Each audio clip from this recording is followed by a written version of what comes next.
After we did the ruins of Knossos, which doesn't take very long, we got out in the morning, which was good because it does get hot. We then decided to go to the Psychro Cave, which is where, now of course this is mythology, right? So you have to, this is where Zeus was born, right? Except Zeus wasn't really born there. Someone later found a cave and said, this is where Zeus would have been born, right? So there's no history exactly with the cave. I mean, because someone said that, later the cave was used for like cult rituals and stuff, but nothing of importance actually happened in the cave. It's simply a site associated with mythology, so really it's a hole in the ground with stories written about it. You have to understand that before you get started. The drive from Heraclio to there is about an hour and a half through the mountains, which I enjoy mountain drives, so that's not a big deal for me.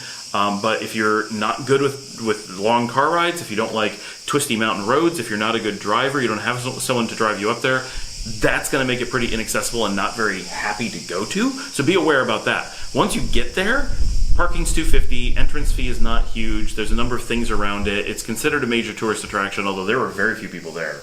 Yeah. For obvious reasons. It's 90 minutes out of the way in the middle of nowhere in a really cool high plateau. And then once you get to the site and park your car, you've got a 20 to 30 minute uphill hike that is real hike. Now there was shade, but it's a real hike, not entirely unlike the cliff climb that we did down to Glicanera the day before. So be aware, this is hard hiking. There is an easier path you can take that takes longer. We didn't know. But it's a lot of physical exertion. You're gonna get up to the cave, and then you have to climb down into the cave. So, all that preface, that's what this cave is and where you go. What did you girls think? I was disappointed. We have a lot of caves and like caverns and stuff back where like we live, where we're from, we've been and we've seen a lot that are like huge. This literally was just a hole in the ground with a bunch of stairs, and you go down and you walk around and you go back up, and that's it. There's nothing in there, nothing to see, not really, the structures are kind of cool, but like the stalactites, the stalagmites, those kinds of things. But that was it. For being such like a worship place where they've found a lot of things and all kinds of stuff, like there was nothing there except there's no artifacts, no signs, it was just stairs down, a little walkway through so that you didn't trip and fall on the rocks, and then stairs back up. I mean, 5 minutes tops.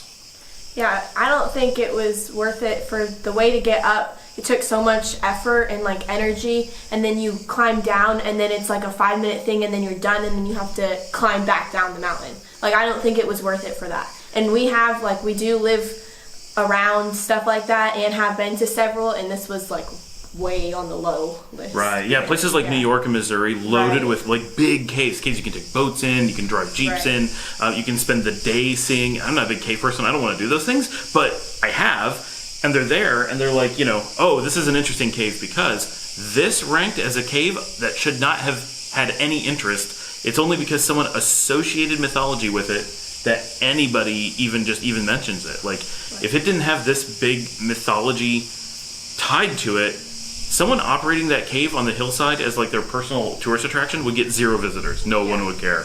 The first person would go in and go, that's your cave? You could have dug that in a weekend. Like, it was just, I feel that the 3-hour round trip drive, if you're lucky enough to be coming from the capital, if you're coming from anywhere else on the island, if you're coming from like Hanya, where we are, the total drive time to get out there is 3 to 4 hours one direction. So you're looking at 6 to 8 hours drive, or a minimum of 3 from the nearest city, a round trip. And then cost of parking, cost of entrance, roughly an hour hike up and back. You're going to be exhausted. All of that for a 5-minute cave trip that I think I put it in my writing that if I was dropped off magically at the top of the cave, I wouldn't bother walking down into it. Like, it was that boring. I don't like caves, so if you love caves, maybe it's a little bit better, but it was, as caves go, awful. Yeah, it was definitely something to see, like, we were there, so obviously we're going to go see it, but it wasn't like, oh my gosh, I have to do that again, or I have to tell people to go do it. Yeah, don't go do it. I think my favorite quote of myself was I told Dominica on the way down, like Zeus himself, the attraction of this cave is a myth. So I give the cave a thumbs down. Yeah, thumbs down.